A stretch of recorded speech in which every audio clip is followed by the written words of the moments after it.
This is rich here in Hollywood. To have this movie here premiere here tonight in this theater, I think is really special. I saw it. It was in Telluride. It was in Venice. But now you're here in Hollywood, Noah. So this is inspired by a lot of people. I guess you know. You've been in the business a long time. But tell them how you came up with the idea at this time to do this particular story, which I have to say, it's not so much a Hollywood story as more of a universal one. I think a lot of people can relate to this if they're George Clooney or superstars or anything, or working in any kind of business. Yeah, well, I mean, certainly the milieu was interesting to me, and one I know, and one that Emily and I were interested in exploring. But it was also sort of, we were thinking about, you know, when you're younger, you have this sort of sense that you have all the time in the world, and you know, you make, you know, you think, okay, well, I'll do this now, but I can always get back to this or this, you know, and you know, as life happens, you know, you get to points where you have this sort of startling realization that's also glaringly obvious that this is actually the only time you're going to be doing this life, and did I make the most of it? Did I make the, you know, what were those bargains I made with myself? And I think that was something that I was sort of, you know, that Jay is going through in the movie, and to sort of have an actor as the person who was exploring this, and also somebody who was famous, that was sort of added another element to it. Yeah, and you co-wrote this with Emily Mortimer, right? Yes. Yeah. And how did that teaming come up? Oh, I don't know. I just asked her. I had a lot of ideas and things that are sort of like thrown out on the table, and I felt like there really was a movie there, and I didn't quite know what to do with it. And I was having dinner with her, and I did a thing I don't normally do, which is talk about something I'm working on, and I just said, "What do you think of this? What about this movie?" If you know, and I actually, as I was talking to her about it, I kind of really started to like it, and I liked how she responded. And then the next day I called her and said, "Do you want to write this with me?" Wow, that's incredible. And your casting here, these are some of the cast. The entire cast, though, I think is really, Nina Gold was the casting director, but this is the best part of the cast. This is the best part of the cast, no question about it. The others are easy. Well, let's talk about Jay Kelly himself here. Did you write this with George Clooney in mind, or were you just hoping? It's Tom Cruise. It's too expensive. Well, when I gave it to George, he said, "You're lucky I'm saying yes, because there's only about 3 people on the planet who could do this." I think that's probably right. George, what was your reaction when you got the script? And you know, well, I got a call saying, "Do you want to do a movie that Noah wrote and is directing, and Adam's going to be in it?" And I said yes. And then, you know, Brian Lord called me, my agent, and said, "Shouldn't you read it first?" And I said, "Well, yeah, but I'm going to do it." And then I read it, and I thought I was extraordinarily lucky to be given such a fun part to play. You know, I mean, when you read it on the page, he's a real dick. You know, he's kind of like Frankenstein throwing the little girl in the river. You know, everybody in his wake he sort of murders along the way. But he was always so charming about it that I thought it was going to be a fun part to play. Yeah, you know, you're so good in this, and I think a movie star playing a movie star would be a huge challenge, quite frankly. Because you bring a whole career that we've seen you do to it, but you are Jay Kelly. You're not George Clooney. You've just confused me more than you can ever imagine. You know, it's funny because you know all the trappings that come with fame. We were just talking about. Adam and I both got to sort of one of the great privileges if you get to a certain point in your career is you get to put your hands and feet in cement outside. And you know, I don't know if you guys did this ever, but I remember always walking in and you'd be like, "Look how small Humphrey Bogart's feet are." You know, they're like tiny. And so I was doing it with Brad Pitt and Matt Damon, and I showed up the day we were going to do it with 3 pairs of size 14 shoes. And it's true, if you go out there, giant fucking feet out there. So these are the trappings of fame, I want you to understand. So, that's the kind of thing that Jay Kelly would do. What was it like working with Adam Sandler? Because you two have not worked together in movies before, but you've known each other for a long, long time. It was a lot of work. I don't mind saying it.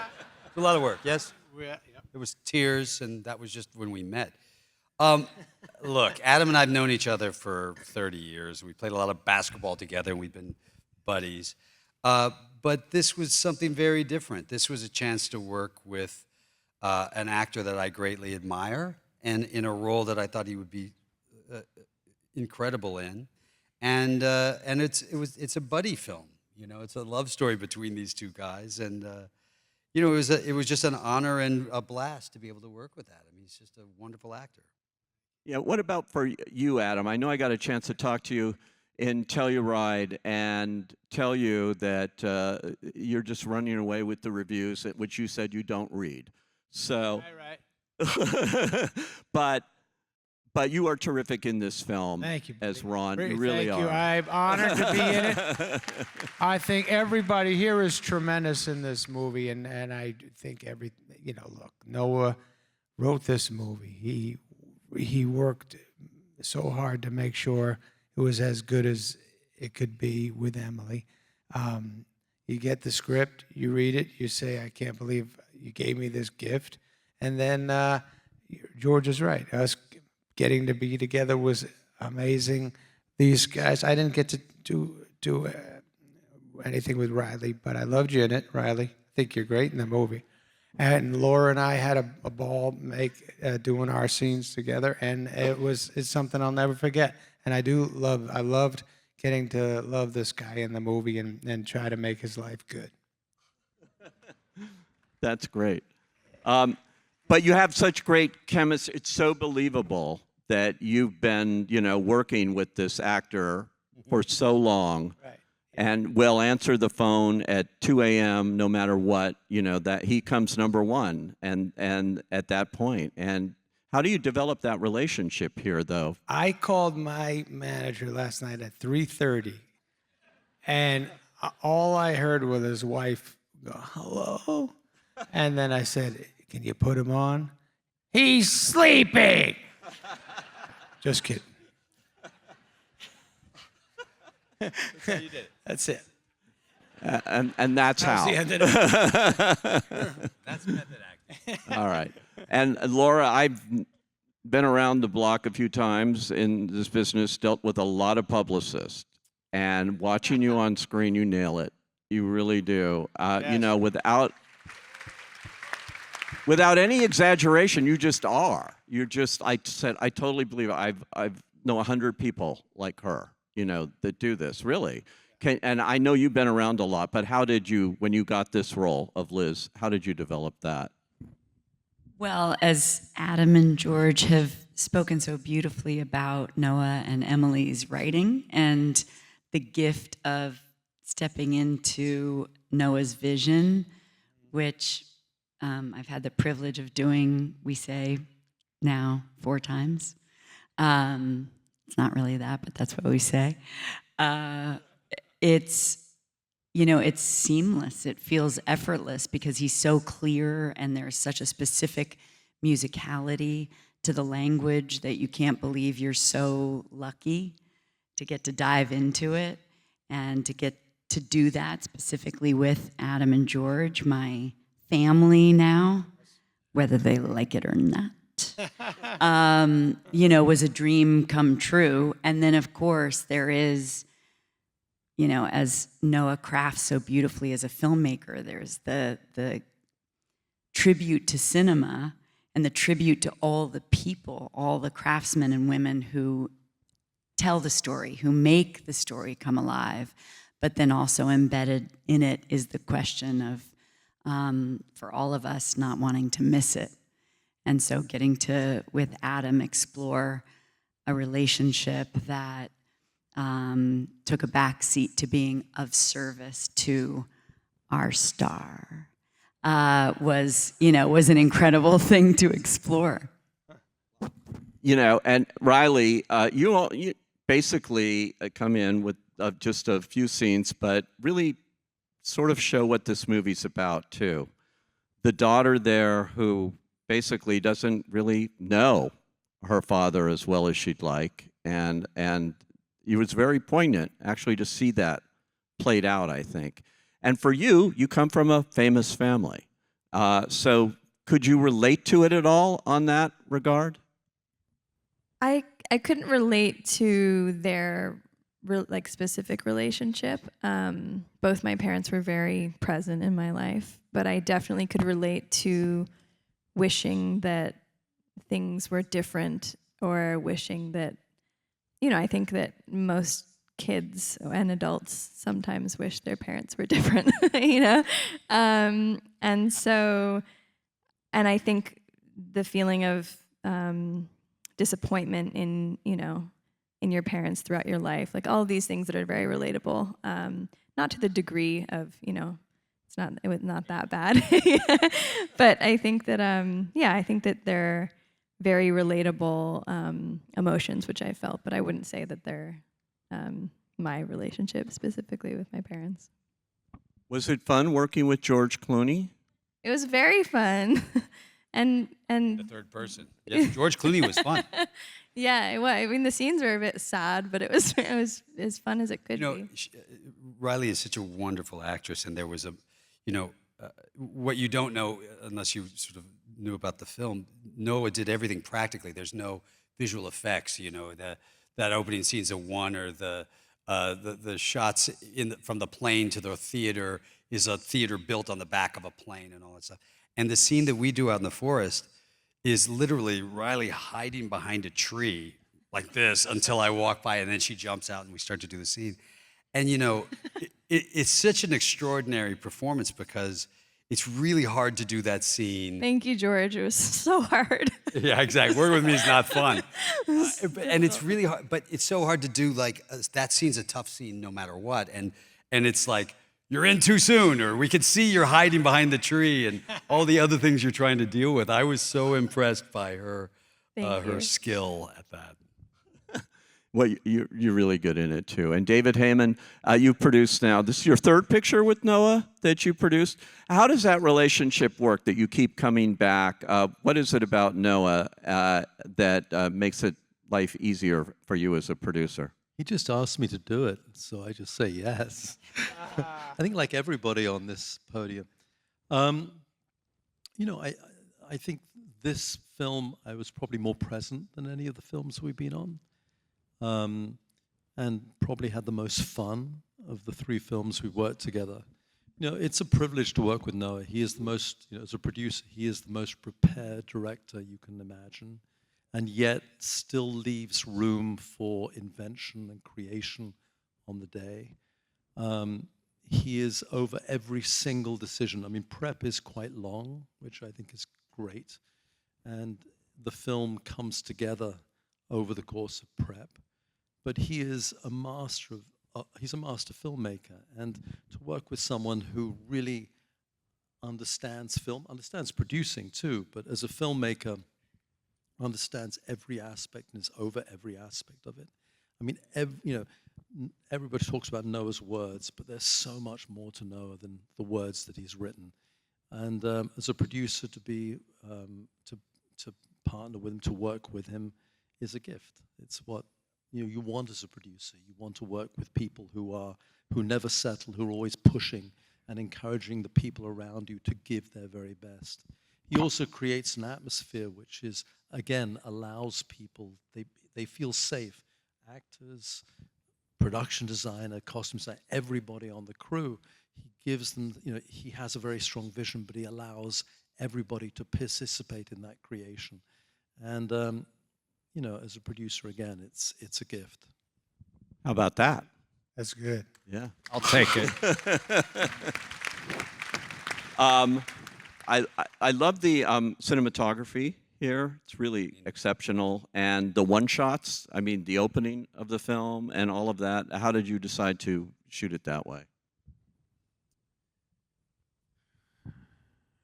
why don't we do this in one? I don't know, things like that. I mean, it was Lena Sandgren who shot the movie. He's brilliant, and he's so technically brilliant, and also he's an incredibly sensitive person. He's like totally involved in the people in the movie, and he's like the first one to have like a tear and like an emotional scene. He's just right there, and it's like when you find the people, like the people on the stage, where you all feel like you're making the same movie. That's so important. It can be, Mike Nichols said, every director needs a buddy, and I think it's very wise. I mean, because it can be an isolating place to be, but on this movie, I felt like everybody was my buddy. I mean, we were all just felt very like we were making the same movie, and that's a kind of rare thing. George, I have to ask you, my wife was in Telluride, and she saw all these movies, and she came out and she said, I said, what was your favorite? She said, without question, it was Jay Kelly. And she asked me to bring up tonight, she said, do you want to know why?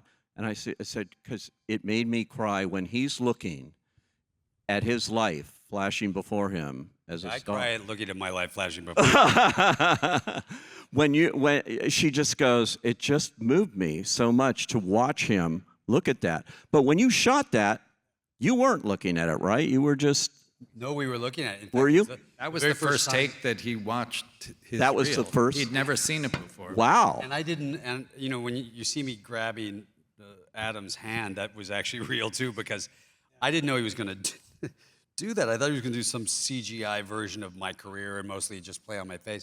And all of a sudden, it's all these movies that I've done, and I was just like, holy shit. And mostly you just go, I'm old. Really, honestly. And then, and they also had the music playing, a version of the music playing while we're doing it. So that last take is the first take, that we did. And so it was, I mean, there's an emotional journey. When you said this is about anybody, the truth is this is a story about any one of us who, which everyone does. You're trying to balance the difference between work and family and how much time. And I think late in life you look back and go, I think I could have spent more time with the family. But that's not what the reality is. And, my parents didn't show up for a lot of stuff, but they were putting food on the table, and that's how it works. And I think that's why it was such a universal theme, that sort of at the end when you're looking back going, you don't really get to go back and redo it. And, that last line when he's basically saying, I want to go again, I'd like to go again, is, it can be taken two ways. I'd like to do it better. I'd like to do it better for my daughter and for my friends. Or it'd be like, Jesus, this was fun, and I'd like another crack at it. You can kind of take it either way. You mentioned that line. Is that your favorite line from the movie? I think that I like that best because, we play around with it through the whole film.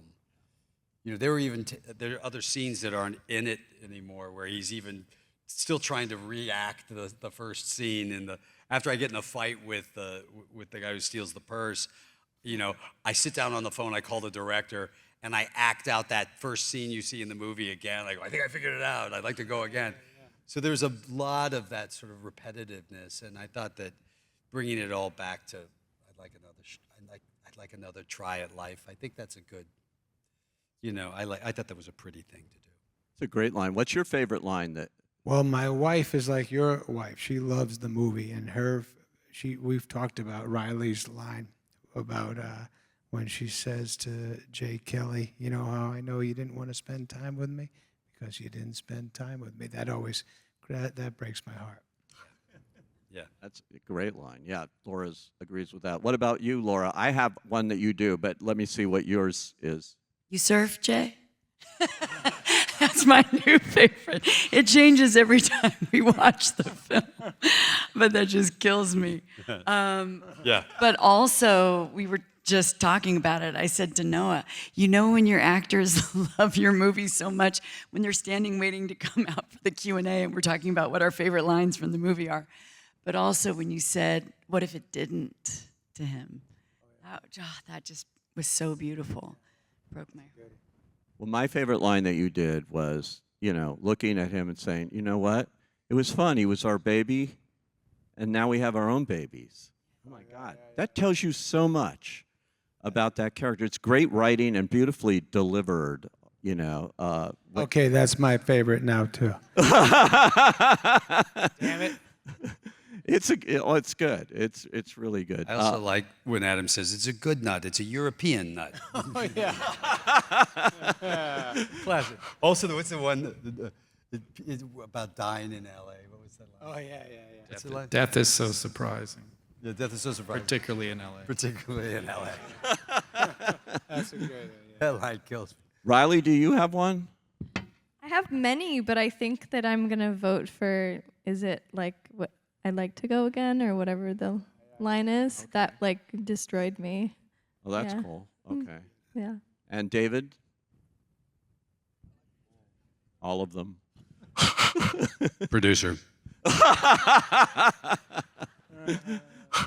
Yes. I'd like to do this whole Q&A again, but I can't because time is up. But thank you all for coming out and Thanks, sharing Pete. all of Thank you, buddy. Pete, so much. Thank you, everyone, for everyone, for coming. coming. Thank you guys for coming out. Thanks, everybody. Bye-bye, y'all. Thank you.